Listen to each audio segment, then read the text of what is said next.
আসসালামু আলাইকুম, আমি কিয়া রহমান আমার কুকিং চ্যানেল থেকে আপনাদের সাথে আবার একটা ব্লগ শেয়ার করছি। আশা করছি আপনাদের কাছে অনেক ভালো লাগবে। গরম পড়ে গেছে। গরমের মধ্যে আসলে ঘোরাঘুরি করতে সবারই অনেক ভালো লাগে। আর আসলে গরমের মধ্যেই ঘোরাঘুরির সময়, শীতের মধ্যে তো আসলে কেউই খুব একটা বাইরে যায় না। তো সেদিন আসলে ছিল আমার মেয়ের স্কুলের একটা প্রোগ্রাম। তো সেখানে গেছিলাম। সেখানে সবাইকে সাদা গেঞ্জি আসলে নিয়ে যেতে বলছিল। ওই সাদা গেঞ্জির মধ্যে আসলে সবাই সবার একটা সিগনেচার দিবে। তো এরকম একটা প্রোগ্রাম ছিল, সেখানে আর কি গেছিলাম। আর এক কালারের এই সাদা গেঞ্জি খুঁজতে খুঁজতে আসলে আমার জীবনটা একদমই শেষ হয়ে গেছিল। তো শেষমেশ আসলে পাইছিলাম। আগে আসলে স্কুলে আমরা গেঞ্জি অর্ডার করতাম, ওরা নিয়ে আসতো।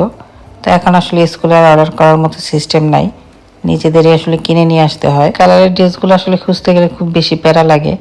তো যাই হোক, সেখানে আর কি প্রোগ্রামটা শেষ করলাম। তো সেখান থেকে আমরা চলে গেলাম একটা শপিং মলে, সেখানে কিছু কেনাকাটা করার জন্য। যাওয়ার পরে আসলে মেয়ের বায়না শুরু হয়ে গেছে, তার এটা কিনে দিতে হবে, তার ওইটা কিনে দিতে হবে। তারপরে তার যা যা পছন্দ তা কিনে নিয়ে আসলো।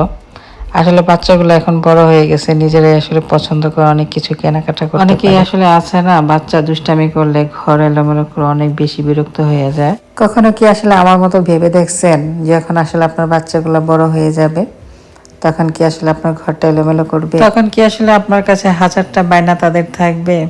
না, একদমই থাকবে না। তাদের নিজেদেরই আসলে একটা জগৎ হয়ে যাবে আলাদা। তারা তাদের নিজের জগতেই তখন ডুবে থাকবে। আপনার কাছে শুধু তাদের স্মৃতি ছাড়া আর কিছুই থাকবে না। তাই বাচ্চাকে আসলে এত বেশি শাসন না করে বাচ্চাকে ভালোবাসেন, বাচ্চাকে সময় দেন, তার সুন্দর একটা জগৎ তৈরি করতে তাকে সাহায্য করেন। তার ছোট ছোট ভুলগুলো তাকে ক্ষমা করে দেন। বাচ্চাদের সাথে আসলে ভালো আচরণ করেন, দেখবেন আপনার বাচ্চা ভবিষ্যতে আপনার সাথেও ভালো আচরণ করবে। দুনিয়াতে সবচেয়ে শ্রেষ্ঠ উপহার হচ্ছে আল্লাহর দেওয়া সন্তান। যদি বিশ্বাস না হয় যার সন্তান নাই, তাকে একবার গিয়ে জিজ্ঞেস করেন। আমি সবসময় বলি, সময় পেলে নিজেকে সময় দেন, সময় পেলে নিজের সন্তানকে সময় দেন, সময় পেলে নিজের পরিবারকে সময় দেন। বিশ্বাস করেন, এই জিনিসগুলো শুধুমাত্র আপনার। এই জিনিসগুলো ছাড়া দুনিয়ার আর যা দেখেন এর কিছুই আসলে আপনার না। কথা বলতে বলতে আসলে নিজের আবেগটা প্রকাশ করে ফেললাম। হয়তোবা অনেকের কাছে আমার কথাগুলো অনেক ভালো লাগতে পারে। তো অনুষ্ঠান শেষ করার পরে বাসায় এসে টুকটাক রান্না করে আমরা খাওয়া দাওয়া শেষ করছিলাম।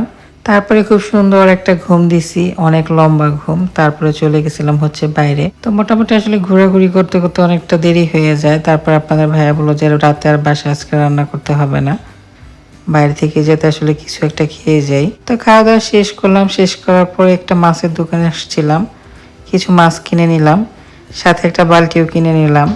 তো বালতি ভরে এখন মাছ নিয়ে বাসায় যাইতেছি। আসলে মজা করে বললাম বালতি ভরে মাছ কিনে নিয়ে যেতেছি, আসলে অল্প কিছু মাছ কিনে আসলে বাসায় যেতেছিলাম। তো এই তো ছিল আমাদের আজকের একটা ভিডিও, যেটা আপনাদের সাথে শেয়ার করলাম।